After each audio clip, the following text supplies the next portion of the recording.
Hey guys, I'm going to talk to you guys a little bit about antiquing.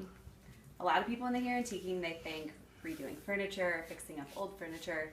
But when I say antiquing, I mean collecting collecting old glass or vintage pieces. That's a hobby that's kind of gone out of style.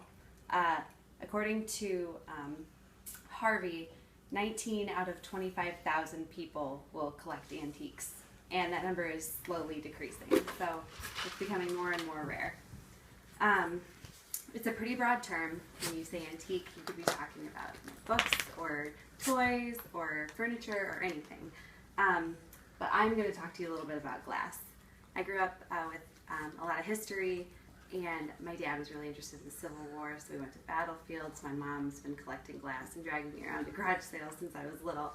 And so I think that's just kind of where I got a niche for it. The very first type of glass that I'm going to talk to you about is Occupied Japan. And that's what this is. These were pieces that were made between 1947 and 1952 over where America occupied Japan after World War II. So it's really neat because it just comes from a very small time frame. So you know the date, you know the value. And the really cool thing about it is that it's all hand painted. And then the outside part is 24 karat gold paint. And so it's just neat to see that come through all the time that it's been through. The next one I'm going to talk to you about is Fenton. This is a cranberry coined opalescent base, 5-inch one with ruffled edge. According to the website, Fenton's website, this pattern was started being manufactured in 1920.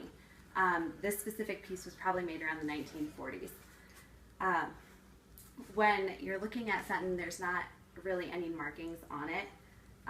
Not the older pieces. They didn't start putting molds in it till 1973. But what you can see is not those things. Is at the bottom, it's got ripples, and I tried to kind of circle it so you could see it on here. But all of Fenton's pieces are handmade and they're blown glass.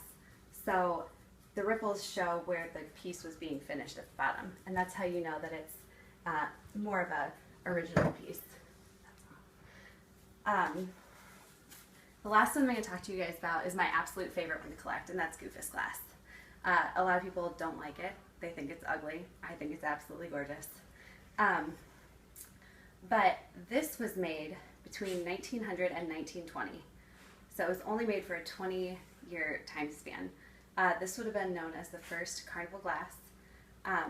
The neat thing about it is the backside is painted, but without a sealer. And a lot of the paint where they'd use the gold detail was actually 24 karat gold paint, similar to the Occupied Japan.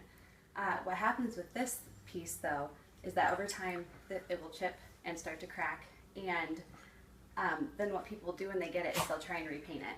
And when that happens, you get these awful little marks where you can see the difference in the paint, because there's an 80-year difference from when the paint was on there. But just an absolutely beautiful piece, just a really neat brand to carry. There's never a wrong time to buy antiques. There's a lot of great places to have them. Thrift shops, obviously antique stores, Goodwill, garage sales. And then when you go to different places, you get to see a lot of different kinds of antiques.